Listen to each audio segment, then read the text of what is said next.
Amen, amen, amen. Kube umuntu bekali khala akwadi hlabela kumvuma.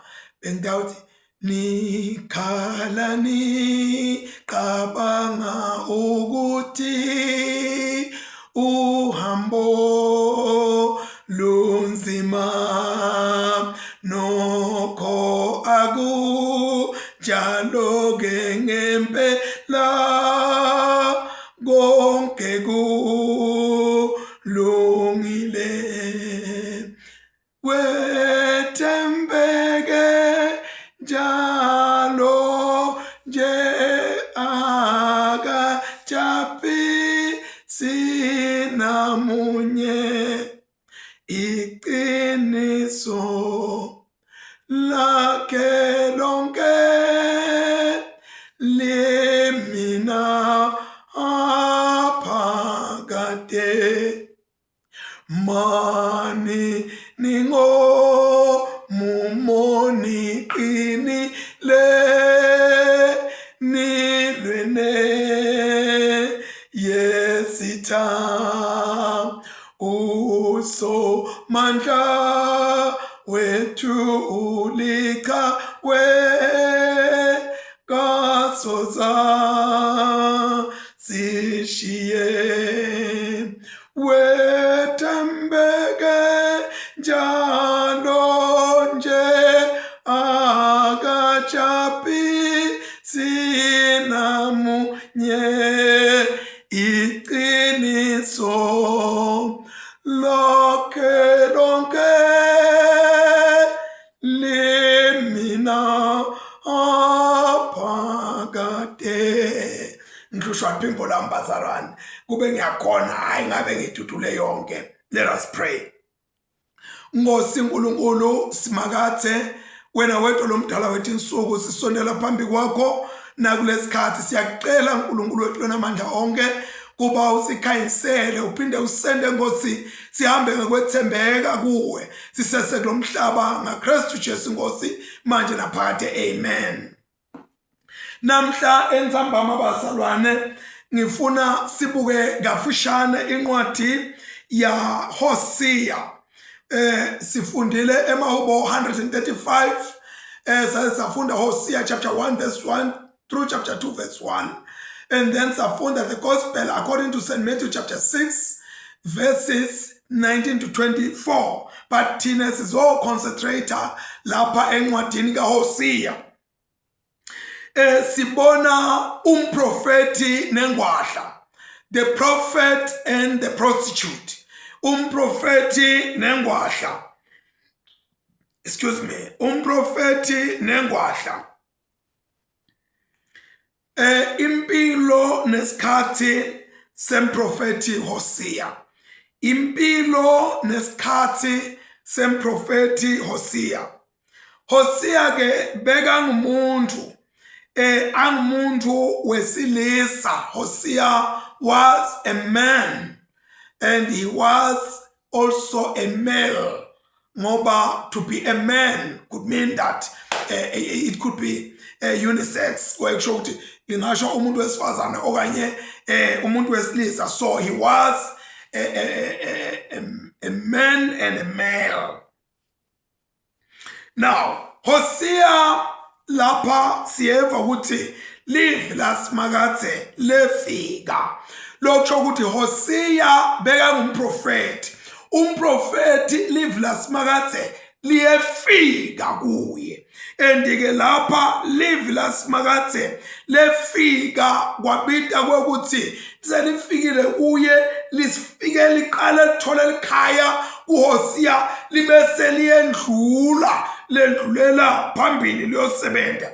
Ngalamanye amagama live lasimakathe laqale lathi apply lona empilweni ya Hosea. Layela uthi apply empilweni yebantu. Layela uthi apply kuma circumstances that were surrounding or around the prophet Hosea. So ke uNkulunkulu wakhetha umuntu lo nguHosea lo indvodza noma wesilisa kwekuthi ayokhuluma, ayosebenta, ayotembula, ayotiveta ngaye kubantu bakhe.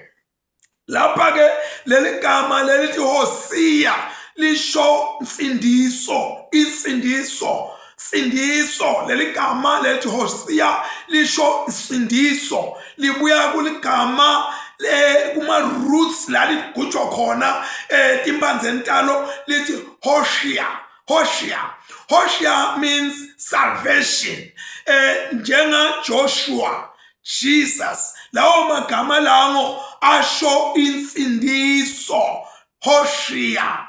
So ke lana siyabona ukuthi liyavela ke legama lelithi Hosea, and insindiso sitawubona sisaqhubeka lale ncwadi ya Hosea kwekusho ukuthi kusho umuntu nakaguquka ashiya tono eta kuNkulunkulu. That is salvation. Salvation is turning away from sin, and leyo nto ke ibitwa ngokuthiwa insindiso. Hosea bekaneyise, uyise wakhe kungibheri, ebheri, lokho ukuthi bekangumuntu lebekane descendant okanye anensukaphi yakhe ukuthi imvelaphi yakhe uvelaphi. So Hosea bekana babo wakhe abitwa ukuthiwa ngubheri.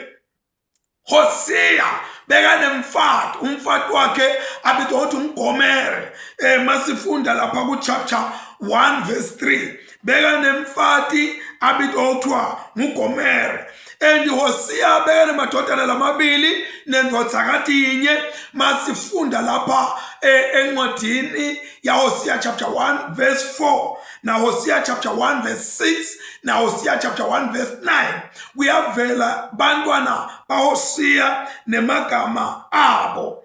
And ke eBhayibhelini cishe kusukela lapha Genesis kuyofika la sikhona khona nekusuka la sikhona khona kuyofika Revelation, seemingly kude la livela khona igama la Hosea ngale livela nje la kule ncwadi ya Hosea la khona cishe ngingathi uvetwa khona. Sibuye tikhathi le Hosea aphila gito noma aphila khona. Hosea ke waphila wenda umsebenzi wakhe kusukela ngeminyaka wanga 760 BC kuya ku 720 BC. Qala bekungabalwa kuthiwa 760, 761, 762, no kwabalwa kuthiwa 760, 759, 758, 757 kanjalo kuze kuyofika ku 720. So ke Hosea waphila kuleso sikhathi leso la khona umbuso waka Israel wawehlukene ekhathi. He lived during the divided monarchy of Israel, and ke lapha uphila emva kwesikhathi sa Davide kanye na Solomon.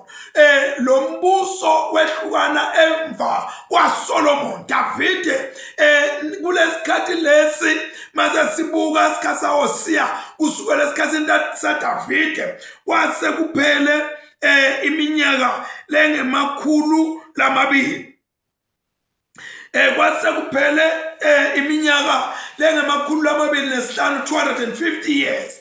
Kanti lesikhathi Israeli lebese kasihleli kule live lesethembiso aphuma eGibhithe kwase kuyiminyaka lengu 650 emakhulu lasithupha nesihlanu le iminyaka Israel bese kayihleli kule live lesethembiso. Zonke lapha siyabona Hosea ukuthi kwakusikhathi lesi kuyabalwa emakhosi bo Uziya, bo Jotham, bo Ahazi, bo Hezekiya, le kwakungemakhosi akaJuda.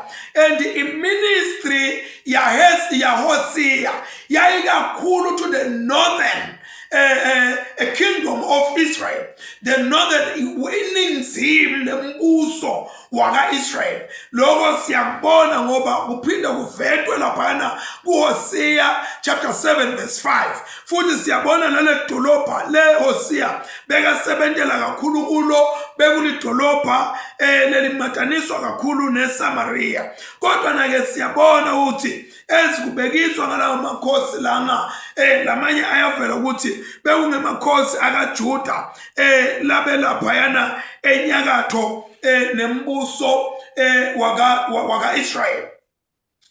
Lana ke siyabona ke ukuthi sikhathi sini kumbe lesi le Hosea bekaphila a prophet ngaso ngalesikhathi lesi siyatshelwa ukuthi Jeroboam beka inkosi yaka Israel.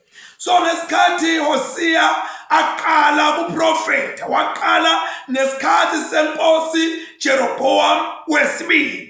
Kunenge sitakufunza ngale nkosi lena ngoba sithola ukuthi waqala nje uma besikhuluma ngetembusave that is very successful. Konke kwahamba kahle. Masikhuluma ngetemnotho nato kwakuloloma nje umnotho wawubutwa kulesikhathi lesi sale nkosi lena kwakuthiwa inkosi lekahle, good king.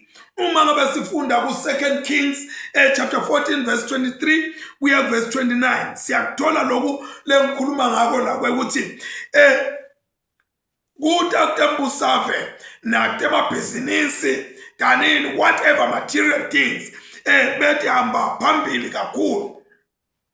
Kodwa ikhona info lengivisa buhlungu ngalesikhathi lenkosi. Lenkosi lena kuthiwa kuthi kwamba kahle konke kutembusave netemnotho tonke tintfo tibonakala bosomashishini bosomabhizinisi konke kubambela kahle. Kodwa the spiritual life and the moral life was decaying. Yayihlephuka, yayibona, yayilimala, ngathini yayiyange kubola ngalamanye amagama yayimpilo leyiyange kungenelelwa kulimala lokumathimba. Lokhu esitakubona so vividly ngesikhathi Jeroboam wesibili sikahambile emhlabeni ukuthi kwakwentekani ngalesikhathi lesi sitawubona emasibithi laphathekayo. Lana lokunye lesikubonayo siyabona ukuthi lana kune drama leyadlala ngalesikhathi nakasithela nje emhlabeni Jeroboam.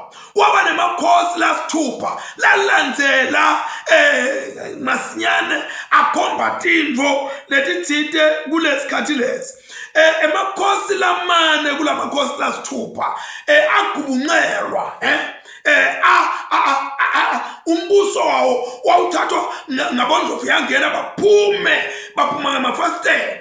Hayi ukuthi bekaphuma akhishwe kufa noma ukuthi isikhathi sakhe sesifikile. Lo munye sitawufunza wafa nje within a month ahlele esikalweni. Lo munye wahamba wathi busabusa wathunjwa wahamba wakhonkarishwa wafa wafela le angumthunjwa wafela eAssyria. Now kunembuso lapha waJehu kumbele ngane ungena kakhulu kodwa na lesikhathi saJeroboam wesibili sikhathi lesi saJehu shothi idynasty yaJehu. Lana ke siyathola ukuthi lo mfo uJeroboam the second wabusa kusukela nga793 kuya ku752 BC.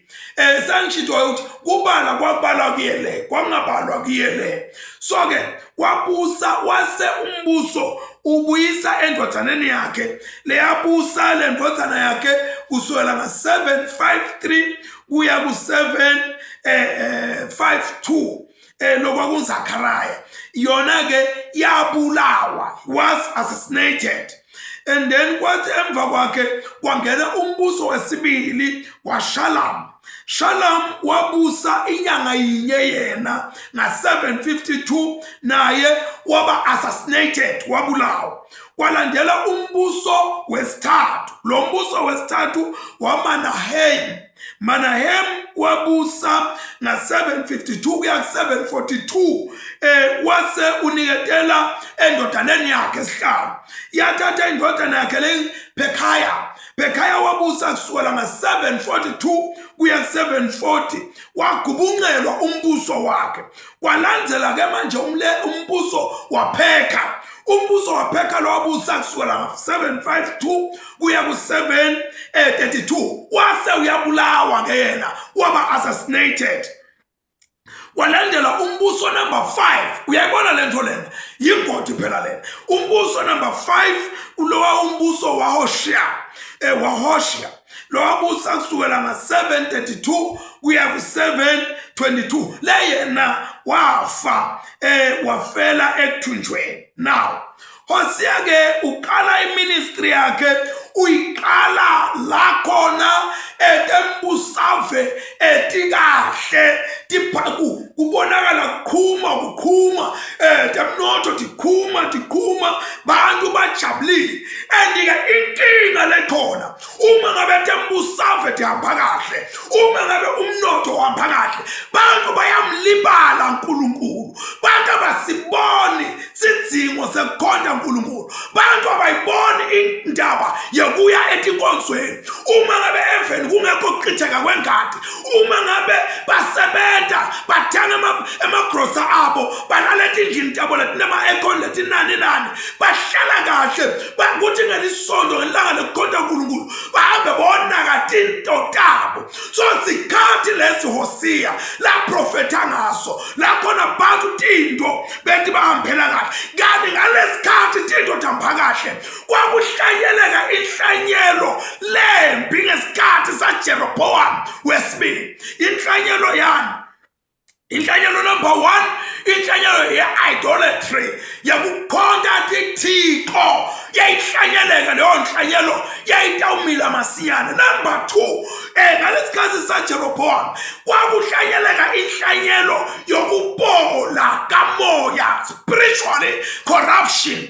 Kwakuhlanyeleka inhlanyelo yokuthi phatha kabi kwebantu batendela sinoma kanjani bantu bakaNkulunkulu. So ke uyabona imvo yokuthi tinto tikhambele kahle mawungabe ungumzalwane. Sometimes you must be very careful of your spiritual life, ngoba tinto taqala tahamba kahle uyakhohlwa ukuthandaza, uyakhohlwa kunaka labanye abantu, uyathi khohlwa tinto letinene ngesikhathi tinto tikhambela kahle. So ke lapha siyabona ukuthi emveni kokufa kwaJeroboam kwabe sekuba nekuqhuma, kwabe sekuba newathi akusale kuvunwa ke manje. Uyabona lamakhosi lebengwabala kumbe uthi ngimosha isikhathi wena lomunye, kodwa bembala kwakuthi labantu bangena labanye basodwa, lomunye wabusa wagubunqa, lomunye wabusa wagubunqa, lomunye wabusa wabulawa, lomunye wabusa wahamba wafela ku-exile.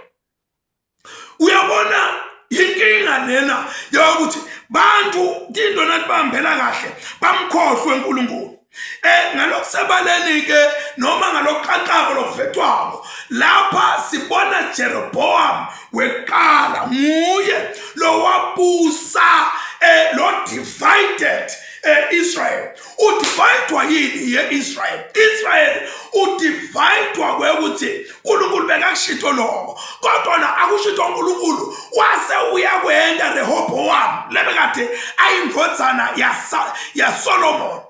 Ukwenda njani ye-Rehoboam? Rehoboam kwenda ukuthi ahamba aqale engathi wenda kahle ayobuta kulabadzala, people who have been there in the field, ukuthi bekwahamba njani, nifuna kuphathwa njani, abese uyahamba uyakulabasha. Bathi labasha bantu bafoka laba bathi tehlonipha abantu labadzala wende nje. Uyabona ke inkinga yebantu labangena kuma-positions, bangena ungathi bayabangiswa. Umuntu angene ayonkonkoshela, angene ethuke abantu, angene angabafunela labadzala labekade bakhona, ende ngayo yonke indlela ukuthi uyabakhweshisa, akafuni kuboniswa. Uthi angifuni, sekhala sami isikhathi lobusa mina, sesikhathi sami lesi. Ahambe ayofuna abantu labasha labangadi lutho, bantu labasha labangasi well invested, ukuthi awudzingekani kulolu hambo lwaseka lungenele lo. Uyabanyathela abaqoshe laba labadzala, laba experienced, ahamba ufuna abantu labangana experience. So ngilento le yendiwe nguJeroboam, I'm sorry, Rehoboam ngewenda njalo wakhuphula temthelo taya edulu. Bantu abathe bayibuka lento bathi angeke sikhona. Lona bekamthumela ukuthi akayobatshela, kuthiwa wagqothwa ngematshe wafa lo, wabona ukuthi akabaleke, kwase uyabekwa ke lo Jeroboam the first.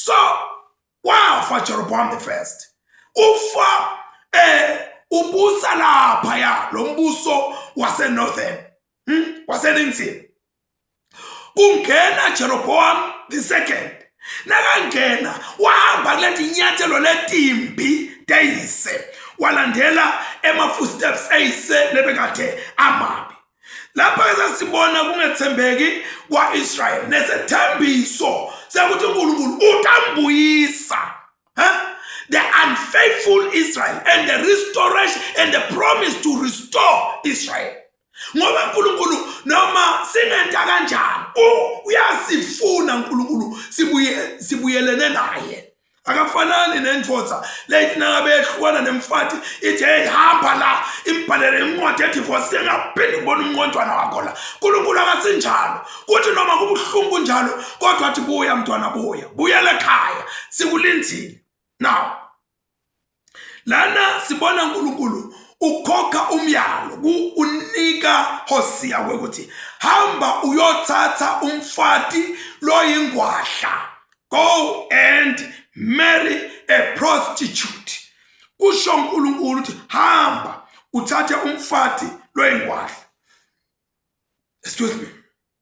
Livi la uNkulunkulu malifika kweqala lita kuHosea ngo litokhuluma na Hosea kwathi akube khona la kwentako lokuphathelene neyakhe impilo.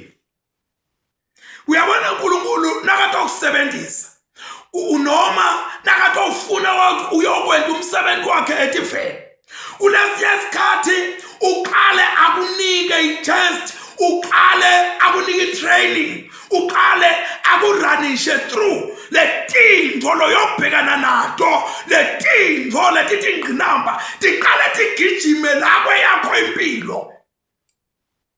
So lapha siyambona kwathi Hosea ngifuna wabyo profeta kodwa angakayile uthi uletha livi leleta laqondana nempilo yakhe lomfo.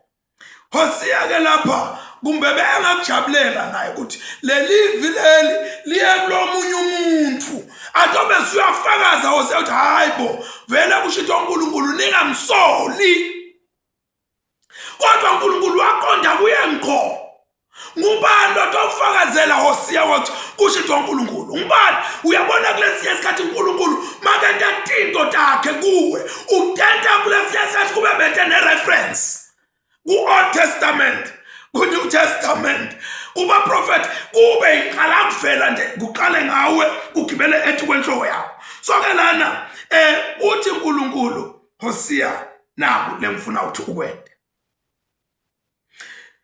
lana ke uNkulunkulu uthi ngaphambi kokuthi ungive nguthuma etiveni qale ungive nguthuma kuwe uthi yendani manje qale ungive nguthuma kuwe siqu sakho Hosea uthi ke hamba uthathe ingwahla livi lelafika Hosea uthi God it says go take yourself a wife of a harlot.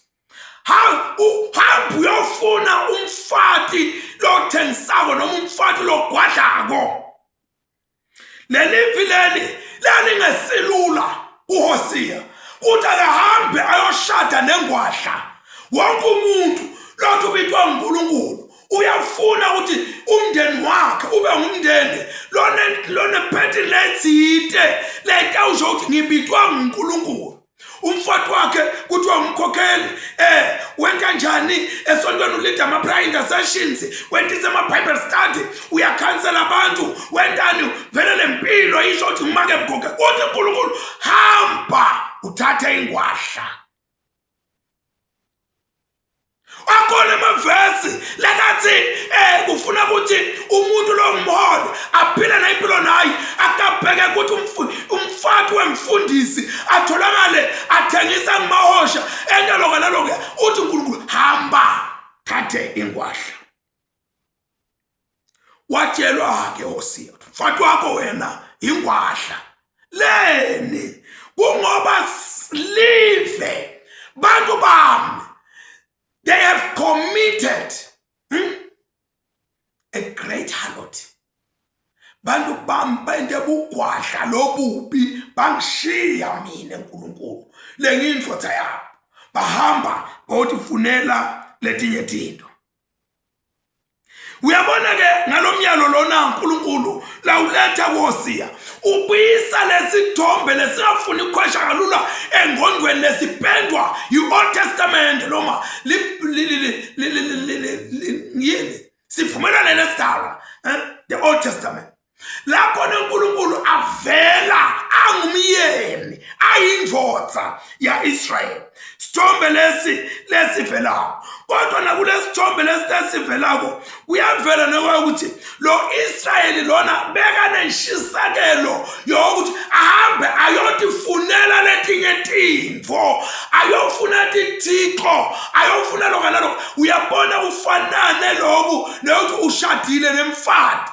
Kodwa lo mfati akeneli, ufuna lengaphandle, ufuna lengaphandle, ufuna lengaphandle. Uyayibona le nto le. So lana Israel bekaphethwe inkanuko yokungeneli kulendvodza. Nangabe umuntu aphethwe moya ebugwadla akeneli, ngikude longamnelisa ngabo, nokungamnika malini, nokungamentielanga akeneli. So Israel was in that condition.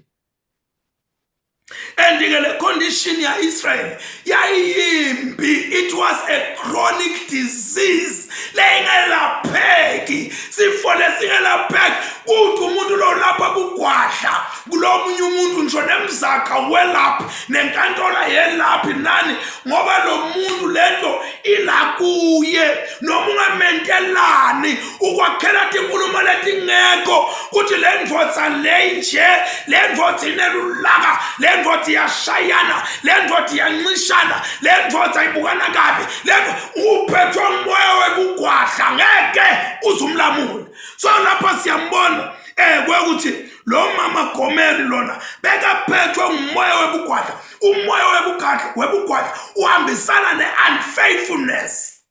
Akathembeki umuntu logwadlako kude into lathembeke kuyo. So ke uyavela lapha kwekuthi umuntu longakethembeki. So ke lesithombe lesivelako la sithombe sekulandela tithixo, sekulandzela lamanye amadvodza, sekulandzela bantu lote sivumelwana saphakade nabo. Sithombe se-rejection. Umuntu lonemoya webugwadla uyayenta into ye-rejection, amshiye lo akhena yesethembiso, ahambe ufunela abanye bantu, ahambe abe antanta ngaphandle. Lo munye abuye atohlala lakhaya atohlali nawo kani uphila lengaphandle. Umuntu webugwadla uyenyanyeka ngoba uphila impilo ya unfaithfulness. So uthi uNkulunkulu, this a nation of Israel now is living an unfaithful life, a life of a harlot. And uyathi iyalimata info yokugwadlelwa. Uthi uNkulunkulu ngiyalimala into lentiwa ngilomfati wami lo Israel uyangilimata. Uyabona uthi uhleli naye umuntu nikhulume niplane sizakwenta ukuthi imali engakayente ukuthi ngaloko ukuthi lo muntu akasekho la, yonke into yakhe uthi ukhuluma naye uhlafuna ichapisi nje akanenzaba nawe, ukhuluma naye ubhizi ngabo WhatsApp, uhleli naye akekho nawe yena uqoqa nalabanye lekhashana. Banjalo abantu bakaIsrael kuNkulunkulu, bantu bahleli naNkulunkulu phakathi esontweni kushunyayelwa, babe babhizi ngabo Facebook, babe babhizi ngegqeka ishumayelo, babe babhizi ngaloko nangaloku. Uthi uNkulunkulu, you have rejected me. Bantu bakaIsrael bamrejectile uNkulunkulu, bagijima balandela letinye tinto.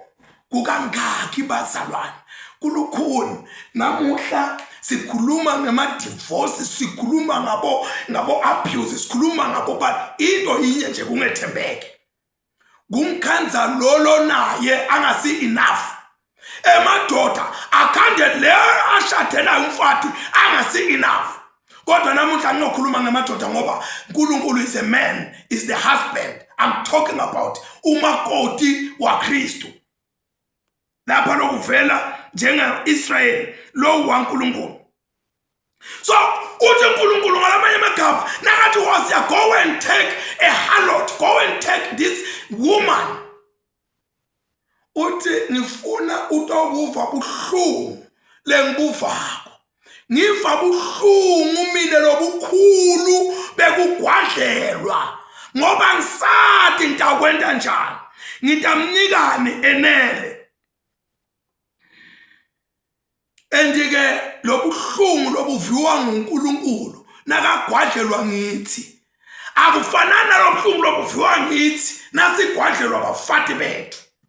Ngoba wena umfati wakho wagwadlela usamfuni uyanuka intotho viyana hambe akahambe neBhayibheli lishito lathi ungamdivorce kuphela nje nangabaphingile hayi bolifunda kahle iBhayibheli uthi Jesu kungenqa yebulukhuni bethi inhlitiyo tembo ukuthi tiyehluleka kuxolela kungako ke kwabhalwa lencwadi yesahlukaniso ukuthi ungamkhipha kuphela nabagwadla kanti kahle kahle bekufanele umqolele ngoba utomqosha namuhla uthi ukugwadlele wathi nani lo muntu ukuthi wendani kulala amanye amalanga ngoba wena ubone namuhla uNkulunkulu sasengubonisa nje namuhla uthi yini le ngiyibona onke amalanga ngale ndoda yakho noma ngalomfati wakho. Wena ngokumbona bakishithi impahla uhambe ngeke mina ngihlale emfati ogwadla konjanjani. Hayi man, asawufunze ukuthi uNkulunkulu nakakubitela kule nkonzo inkonzo ye commitment, life commitment. Uma ngabe kukwehlula ukuthi utohlala nemuntu nakenda njalo, you better stay alone. Noma kube nguye akudivorce ahambe. Kulungile akadivorce ahambe. Hayi uthwena ugijima ngokhomela emajele eTinkatolo hayi wongwadlela yini lento le. Funza ukuthethelela. Funza ukuthethelela. Inkonzo le matima. Ukuthi na uyongena khona awungeni ubhambhamlela nje. Ungena khona to a life commitment. Uyabona thina eMaswati uma ngabe kuthiwa uyotekwa ufakwa lapha esibayeni esinemadlala. Bavimbe laphana utokhala la esibayeni kanti uzothi awuphumi kalula la. Awunophuma mathanda. Uyokhushwa ngithi la. uNkulunkulu ke napha kunjalo simgwadlela. Kodwa na ukhona nje kana thithela kayitholako yokuthi abuyisane nathi siphinde futhi sithi awukhona ukuthi sihambe kulendlela sikanye naye. It may run parallel, not on one line but parallel. But God is not like us. Excuse me. Kukhona ke labanye nabayibuka lenzaba yagoma Gomere kanye na Hosea. Bayibuke ngalenye indlela. Kwekuthi Gomere akusho ukuthi Hosea wamthola ayingwahla. Wamthola nje angumfati ayintombi lethi phehle kahle kodwa ngebude bendlela wase uyawela kulesilingo sebugwahla. Ngilabanye nje lababuka labaqwani ngabo kwethi lobugwahla bakhe wawela kubo ezikuhanjwa nempilo. Kodwa lebeka kwathi Hosea uthi noma akagwadli manje kodwa utawugwadla ngoba lishilo livla uNkulunkulu wathi ngitawukhatha ingwahla. Ngenda uthi namhla akagwadle kodwa lokugwadla yinto letawugcina yentekile. Beka kwathi lokho Hosea.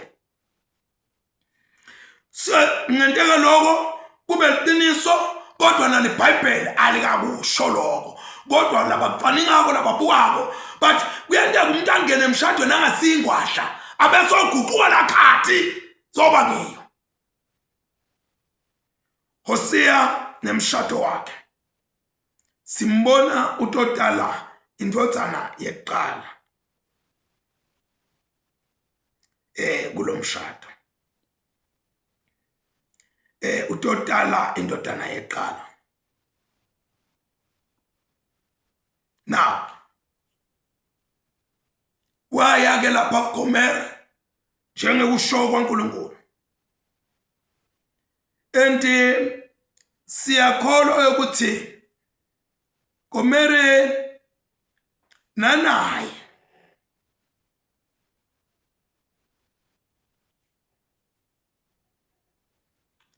siyakholwa ukuthi Hosea nanaye isiqu sakhe beka shade nengwahla kodwa ngoba uNkulunkulu bese kashito let your will be done on earth as it is in heaven. In heaven there is no disobedience, no obstacles. Ezulwini iyathotshelwa intando kaNkulunkulu. Hosea is a very good example yokuthobela imiyalo yaNkulunkulu. Lokusho ukuthi Hosea wathoba walalela wenta noma kwakulukhuni.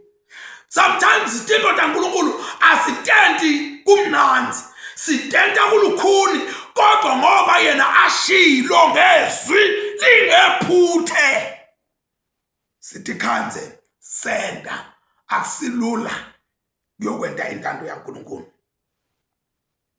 Njengoba ke kubuye kukhanye masinyane ezisaqhubeka ukuthi Hosea washada nalona Gomera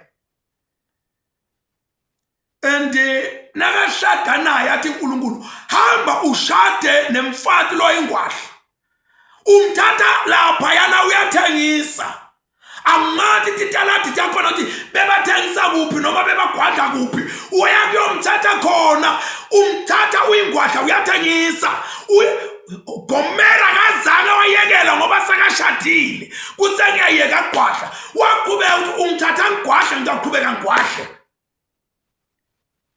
akazange wawuyeka umsebenzi wakhe.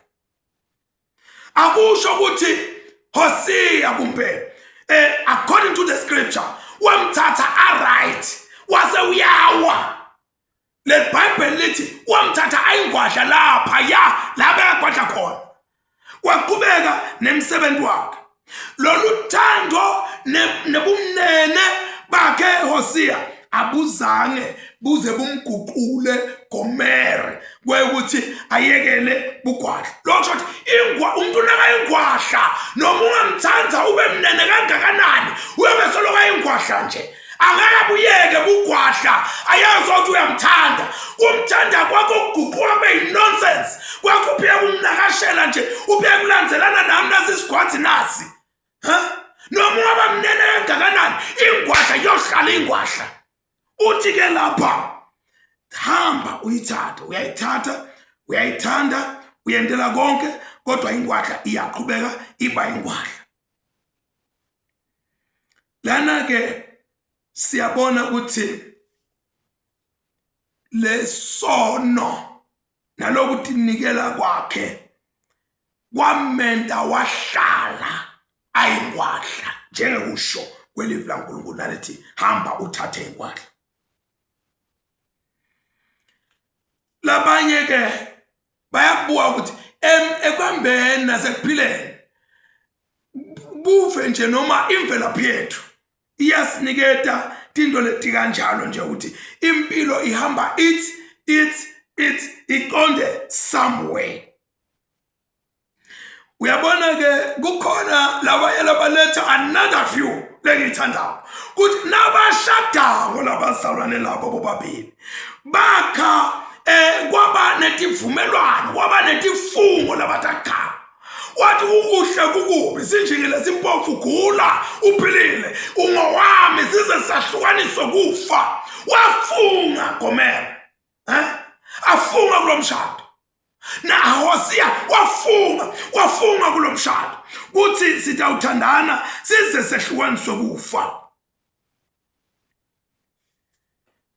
Lapha ke siyabona ukuthi that is a sign of commitment.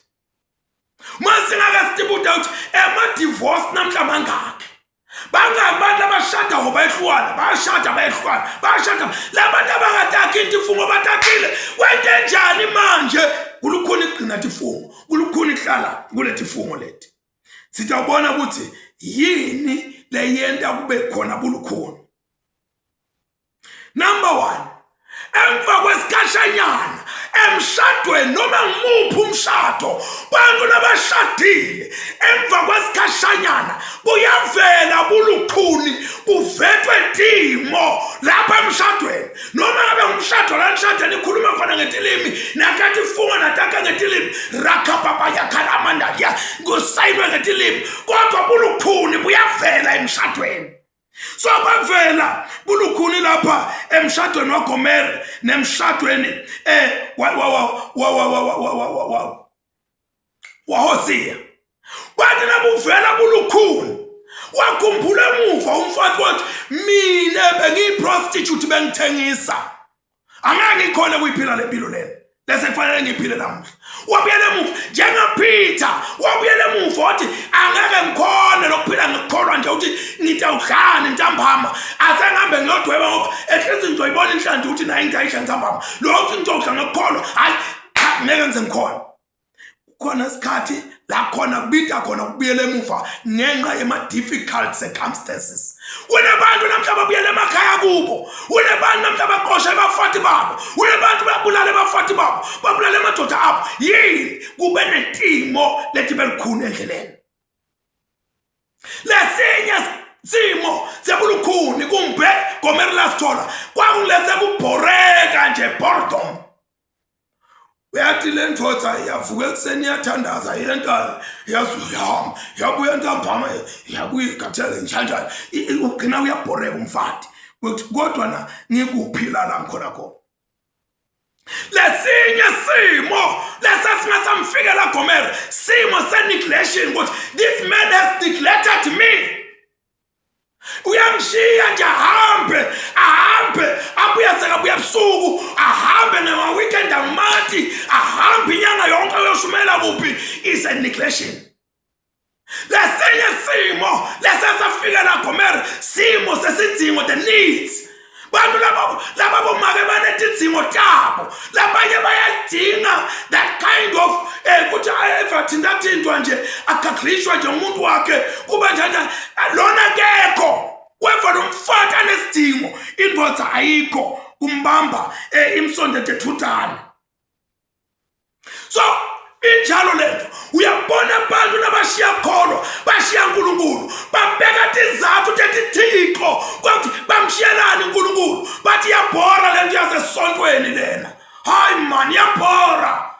Labanye bathi hayi uyathi mina lapha esontweni abangade abangikhawulela kungikhawula nje anginakwa ngumuntu. Lo mnyatha lapha esontweni tidingo tethu asinakwa nje kuyahlabela nje kuthiwa uNkulunkulu tinakile mina ngeke ngihlale kule sonto leliya.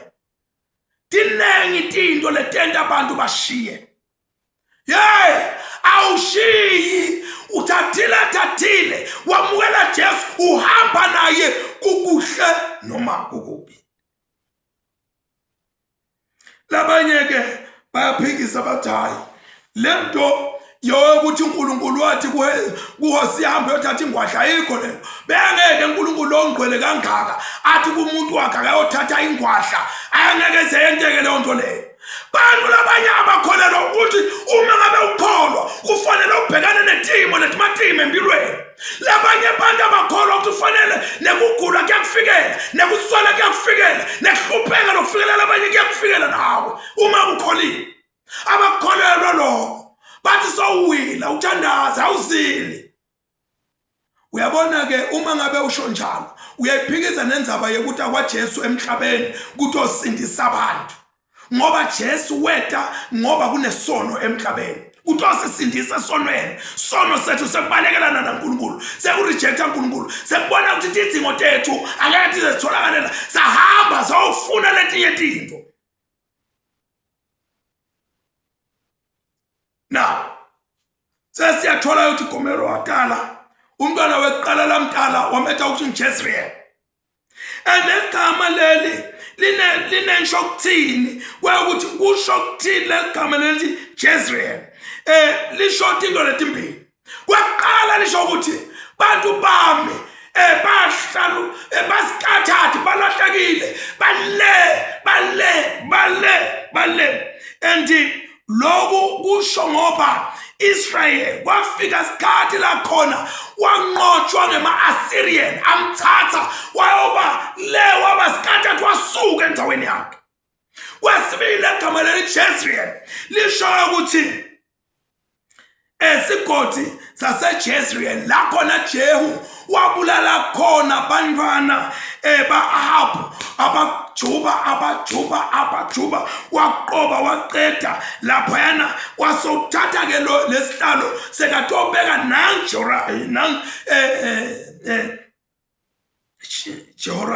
Jehoram wesibili. Masifunda 2 Kings chapter 10 verse 11.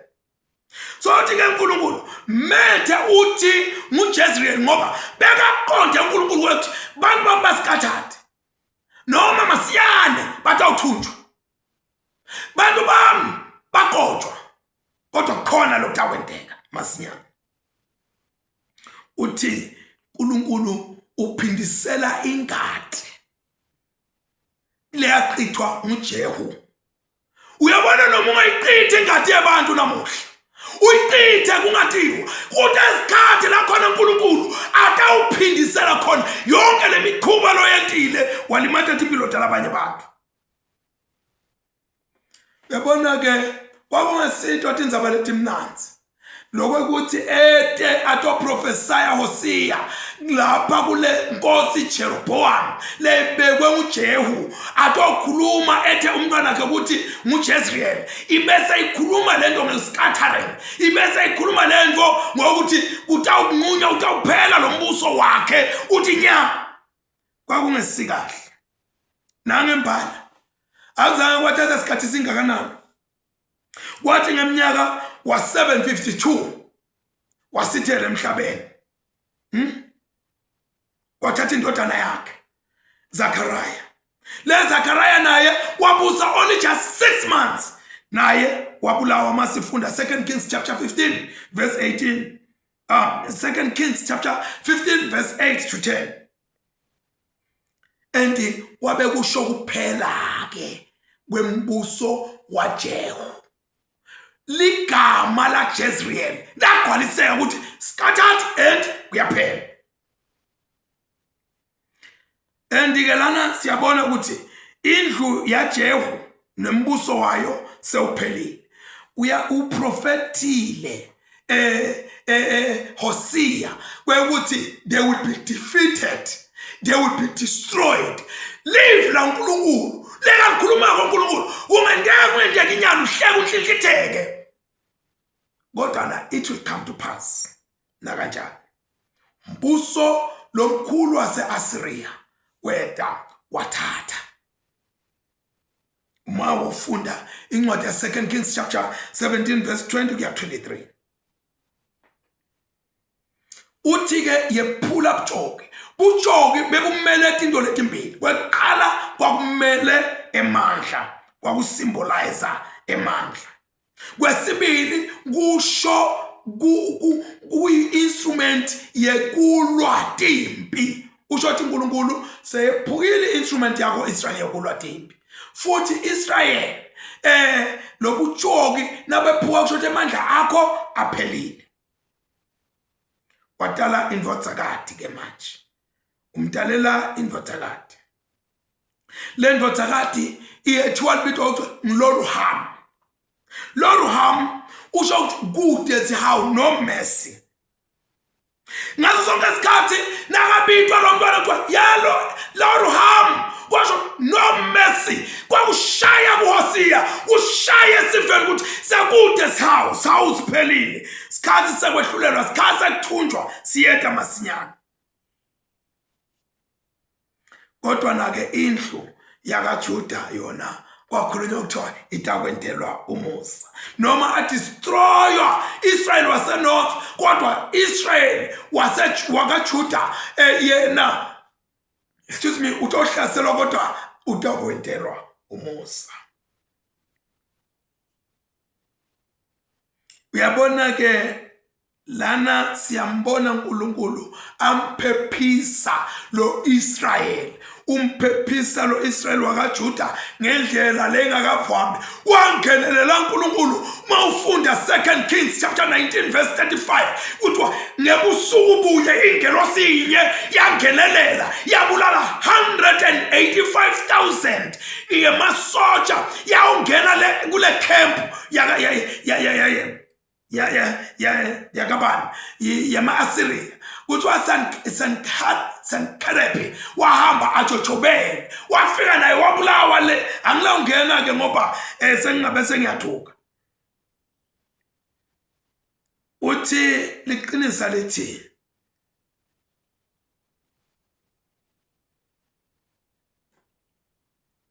njengoba uNkulunkulu kuthiwa akanaba nasihawu kodwa wabanaso lapha nakaJuda le kunorth no mercy kodwa kuJuda there was mercy yini le kungasho according to 2 Kings chapter 18 verse 1 to 8 kwathi uNkulunkulu wakwenta lokho because these people they were worthy, they were faithful, abantu balapha phansi noma basenyakatho.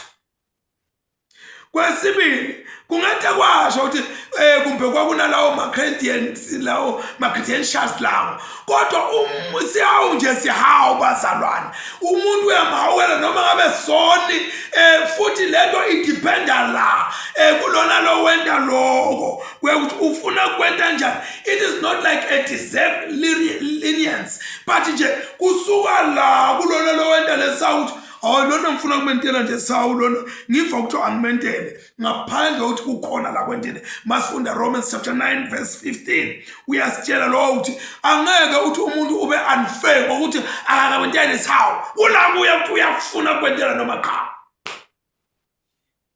Sihawu ke igama laloko sibona indvodzana yesibili uyayidala ekoma uthi laba akusipo bantu bami. So ngesikhathi lendzaba legama lalomntwana lona nalipitwa kuthiwa lolu usho ukuthi anisibo bantu bami.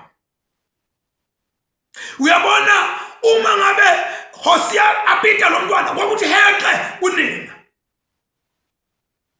kuthi lo uyabona kuthiwa lo mntwana lo ngithi lo akasiwa kazungu akasiwami. Ngisho ngoba kunetimpawu kunetinto lentibona kulo mntwana lo ukuthi lo mntwana lo akusiwami noma unina ngathi wakho kodwa na mina yise nangimbuka indlela la behave ngayindlela lenta ngayo lo akasiwa kazungu lo akusiwa kazungu amandla wamthathaphi. Usho njalo uNkulunkulu uthi laba akusibo bami. Uyabona uma ngabe abitwa lo mntwana kuthiwa lolu ham bekafisa lo manje ukuthatha ipakethe yakhe abaleke. Uyabona sonke isikhathi indvodza yakho nayitho ubita lo mntwana ngale gama ukuthi lo akasiwami awathi ukuthi awendani le ndvodza kusasa. Kulula ukuthatha impahla yakho uyibalekele ngoba uyathi ukuthi ungathi ugangile. So ngaso sonke isikhathi nakuthiwa lolu ham bebevashe ngathi they are being pushed away. Ngathi uNkulunkulu uyabakhwashisa kuye uthi uNkulunkulu I no longer consider you as my people. Umntwana lo qalwe ingwahla kulukhuni kumayanti ukuthi wakho ngoba awathi ukuthi lesikhathi lesi sekubamba ubambe naka kuphi nesigaba sempilo. So uthi lo mntwana akasiye wami. Kulukhuni kunjalo uNkulunkulu wamenta Hosea ukuthi akayiphile lento ayiethe letinye into siphila kuto sihamba kuto ngoba uNkulunkulu kukhona la khuluma kubantu singabethuka abantu soka wena nje abantu abakho banje kanti uNkulunkulu is sending a message through the life of that family. Yabona ke la lokhu kwakungasho ukuthi uNkulunkulu nakathi anisibo bami ukuthi bekendlulisa isentence ukuthi sekuphelile noma it was a penalty cha kwangasiso sijubu kodwa na kwakunendlehlana uNkulunkulu ukuthi noma ningibalekele nangishiya nentani kodwa na uNkulunkulu ngoba uNkulunkulu lona sihawu kukhona bekade awenda uNkulunkulu bekafuni ukupretenda ukuthi let me pretend to be your God and pretend to be my people. There is no pretense in God. njengoba emasiko ethu inkonzo tethu asenta sipretende sikuguqele phansi siqabuze tandla takho senteni umuntu uzuqabanga ukuthi hayi bayangihlonipha hayibo le nhliziyo lo muntu awuyadi. So that kind of uqabanga ukuthi lo muntu ungingolento kanti lo muntu uyapretenda uzumthatha umsondeza eqeleni kwakho kanti usondeza Judas wakho. So there are no pretense games with our God. uNkulunkulu uthembisa ifuture ne-restoration noma kunjalo. There's a future and restoration. Noma uNkulunkulu bese kabathembise sijeziso ukuthi siyede emalangeni langasinga kanani kodwa asizukuba sijeziso saphakade. Emva kwaleso sijeziso leso ikhona into letawenteka kutoba khona kuqhuma kutoba khona kwanza kutoba khona sibusiso noma uNkulunkulu angangishaya kodwa na there is prosperity coming, there is increase coming, there is blessing coming. Those are the people whom God has punished.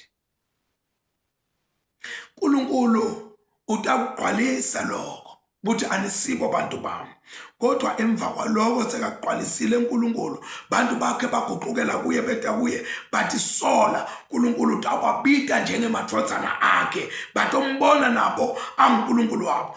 Lo uNkulunkulu lesimkhondayo nguNkulunkulu othi noma ngabe bekhona ema-divisions kube khona loka naloka kodwa aphinde abe nendlela yekubuyisana nebantu bakhe awubulale umkhathi lovulekile akubulale loka naloka lokwentekile abuye lo uNkulunkulu atawusenda sibe munye. Lapha kwaze kuhambe 170 years labantu basethunjweni kodwa uNkulunkulu wabuye wabakhumbula ukuthi bantu bakhe kungaba khona into lengasihlakaza sikumndeni singabhukani sethukane ungathi ngishona semngqokweni wami kodwa uNkulunkulu unendlela yokuthi siphinde futhi sibuyisane naye. uNkulunkulu ubuyisene nathi. Siyababona base-northern, siyababona base-south, siyababona bema-Gentiles. Siyatibona thina namuhla masifunda ku-Ephesians chapter 2 verse 14 to 16 sasihlanganiswa saba munye through Christ, saba umtimba munye. Leli gama lelithi Jezreel lalisho kwehlulela, lalisho uNkulunkulu wabe so uyalenda futhi liba ligama lokuba redeem ukuthi libe ligama lokuhlengeka. uNkulunkulu angeke size sibe ngiloko siphelane kodwa legama likaguquka libe ligama le-greatness le belida ingathi kanglimada. La khona bekathi say to your brother, your brethren, my people and your sisters, mercy is shown. Shothi uNkulunkulu kutakuhlengwa emva kwako konke letinto lethi sehlele kutakuhlengeka kuNkulunkulu. uNkulunkulu utosihlenga kuyaphinde futhi sibe bantu bakhe, siyophinde futhi sibe bantu bekuhawukelwa. uNkulunkulu utositshengisa sihawu kithi. Lokho bekade kuyisign the judgment would tend to be a sign of redemption. Let us pray. Babe sesibongile live lakho ngoseli kukhanya likuphila injabulo sosibusisile ngalo uNkulunkulu wethu lona amandla onke ligcine ngosi ulibiyele ngekhathi empilweni tethu wale uNkulunkulu wethu lona amandla onke ukuthi lo mubi alebe wale Nkosi ukuthi lo mubi alisebenzise ngekwentando yakhe kodwa Nkosi alisebenzele udumo lwakho egameni lihle leNkosi yethu leNkosi Kristu manje naphakade in Jesus mighty name, amen. And may God bless you forever and ever, amen and amen. Babylon ngcwele sesibongile Nkosi nanamhlanje na entsambama sibonga Nkosi naleli live lakho leli kukhanya leli ngumlilo.